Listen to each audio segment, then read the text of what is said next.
Hello and welcome to SEO is Not That Hard. I'm your host, Ed Dawson, the founder of keywordspeopleuse.com, the place to find and organise the questions people ask online. I'm an SEO, developer, affiliate marketer and entrepreneur.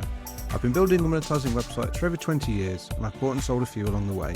I'm here to share with you the SEO knowledge, hints and tips I've built up over the years. Hello and welcome to SEO. We're here with part 11 of our SEO A to Z, and it's me, Ed, here as usual. And today we're going to go from image sitemap to JavaScript. And why are we going to JavaScript? That's because I've only got one J in our SEO A to Z. So if you can think of a J other than JavaScript that should be in the A to Z, then please do let me know. Anyway, let's get started. So image sitemap.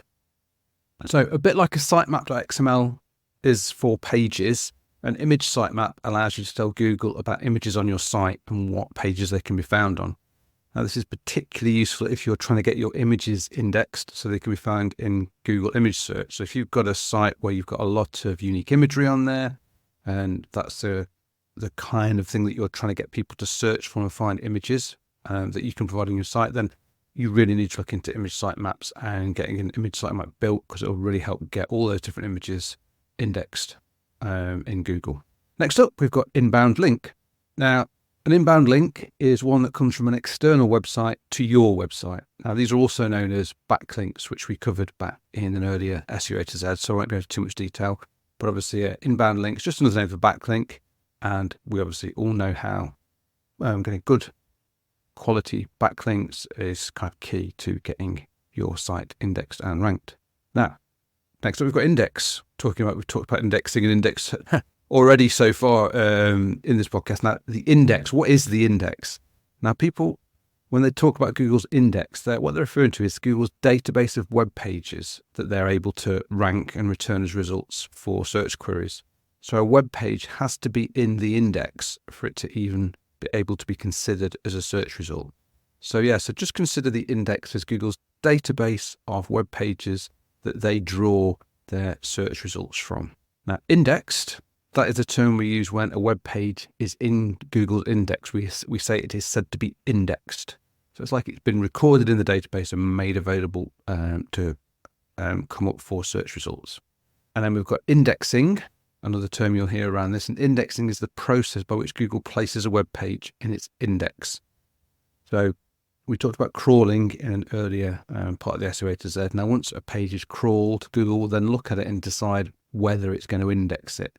And that's the indexing process. So sometimes you'll find, if you go to your Google Search Console, that you'll find Google has crawled your website but has not yet indexed it.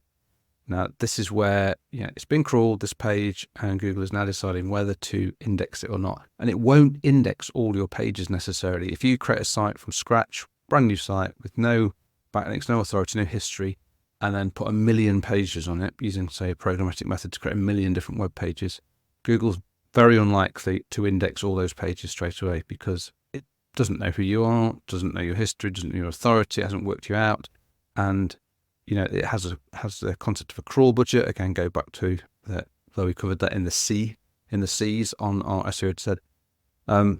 It's only going to give you so many pages that it's going to put in the index. So you will find that Google will crawl your pages, and then when it gets to the indexing part, it'll decide, no, we're not going to put any more in from this website right now. This content, isn't spectacular enough.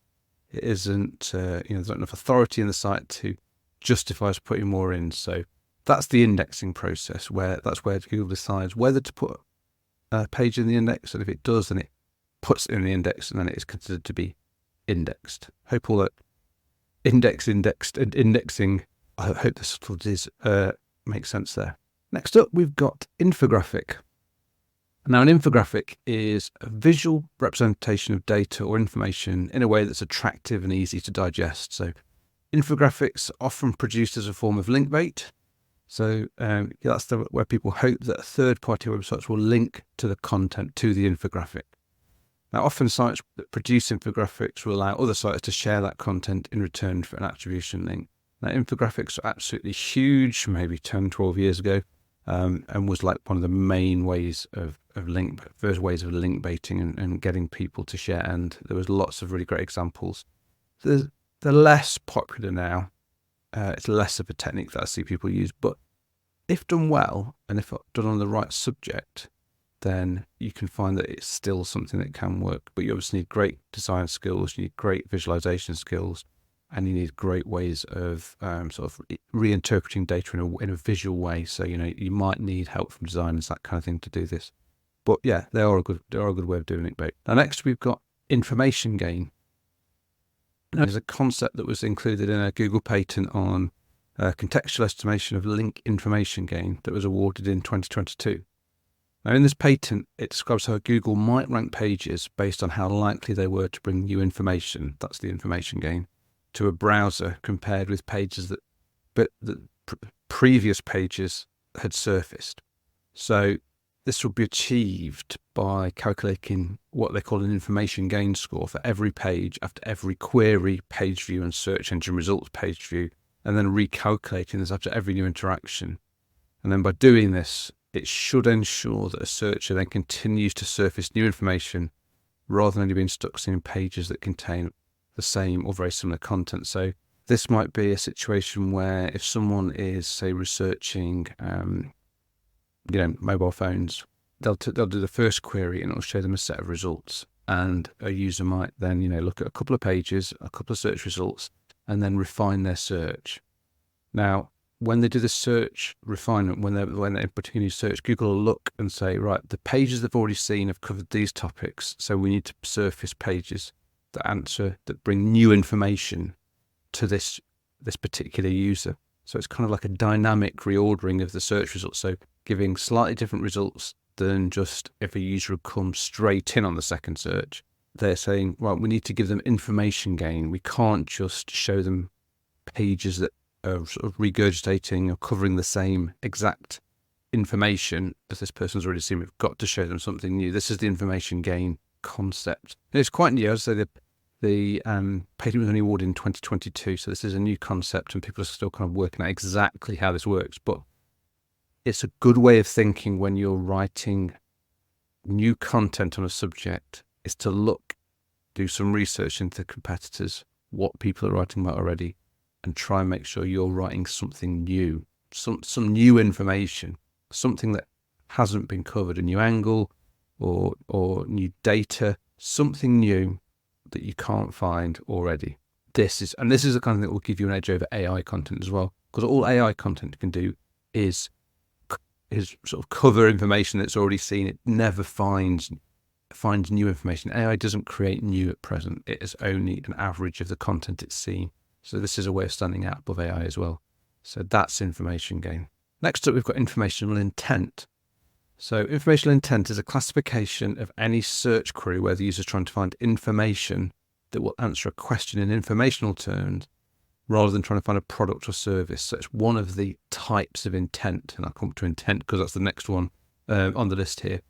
So if a query has an informational intent, then we know that the kind of content that needs to be returned for it is going to be educational. It's going to educate someone on the topic they're looking at rather than try to sell them something or navigate them somewhere. It is purely like an educational. That's you've got to create educational type content for that informational intent query. So intent, which we've just kind of been talking about. So every search query that people use with Google can be considered to have an intent. Now, the intent is what the end goal or purpose of what the person is searching for. So intents can vary widely across an infinite kind of possible search queries, but commonly they're classified as belonging in one of four types. Now, informational, which we've just discussed, navigational, commercial, and transactional. So a navigational intent is where a user is trying to find a specific website or web page. So they may search for Amazon or more specifically for Amazon customer services. And that's where this person is searching. They're trying to get to a particular place or a particular page on a website. So that's a navigational type intent. Commercial intent is a term where we classify search queries where the user is trying to find a product or service that will solve a problem or need they have. Now, with commercial intent, the user is probably not yet at the point of making a transaction, but heading in that direction. So, they might not, if they're looking at lawnmowers, they've decided what type of lawnmower, and they may even be at the point of now trying to work out what brand of lawnmower. So they're going down the purchase part of the funnel, They've made it, they've got past informational that's sort of educated them on what kind of lawnmower they need, and now they're making more commercial type careers to try and narrow down brands and products that they're going to look to buy. And then finally, obviously, we've got transactional intent. And transactional intent is where a person's decided, this is the product I want to buy. I am now looking around for the best place to buy it from. And their choice might be price, it might be customer service, it might be how quickly it can be delivered, but this person is in the market for a particular product and they're looking to buy it. This is like the gold. If you're an e-commerce site, these are the exact intents for people who are trying to buy, and you want to be covering off for them. And last of the I's is internal link. Now, an internal link is a link between pages on the same site. So these are the links that you control. So it's really important to get your internal linking right, because you want to make your content easy for people to find when they're on your site. You want to help them navigate around the site as easy as possible. And there's a whole load of ways of doing this, which I'm not going to cover in this podcast. I think I've covered it in previous podcasts. And we've also got a fantastic in-depth guide to internal links on the keywordspeopleuse.com website, and I'll put a link to that in the show notes. So to learn more about internal links, do go there. And then finally, we've got the sole, single, solitary, lonely J, and that's JavaScript. Now, JavaScript is a programming language that can add programmatic functionality to a web page to make static web pages more dynamic. And this can include things like form validation, creating interactive content depending on mouse movement, hiding and showing content on the page. You can create entire games out of JavaScript. It's incredibly powerful, incredibly flexible. It used to be years ago that did anything in JavaScript, Google couldn't understand it.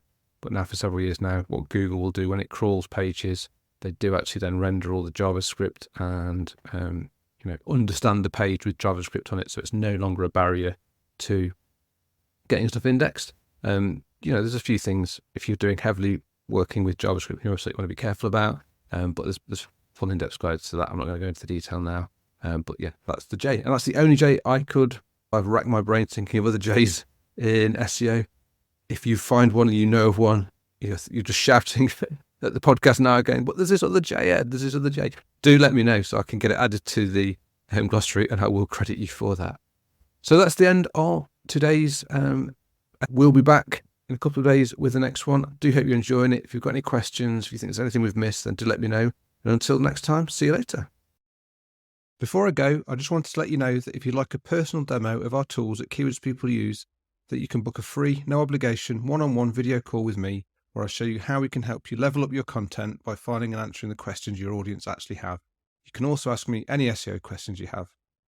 You just need to go to keywordspeopleuse.com/demo, where you can pick a time and date that suits you for us to catch up. Once again, that's keywordspeopleuse.com/demo, and you can also find that link in the show notes of today's episode. Hope to chat with you soon. Thanks for being a listener. I really appreciate it. Please subscribe and share. It really helps. SEO is not that hard. It's brought to you by keywordspeopleuse.com, the place to find and organise the questions people ask online. See why thousands of people use us every day. Try it today for free at keywordspeopleuse.com. To get an instant hit of more SEO tips, then find the link to download a free copy of my 101 quick SEO tips in the show notes of today's episode. If you want to get in touch, have any questions, I'd love to hear from you. I'm at Channel5 on Twitter. You can email me at podcast@keywordspeopleuse.com. Bye for now, and see you in the next episode of SEO is Not That Hard.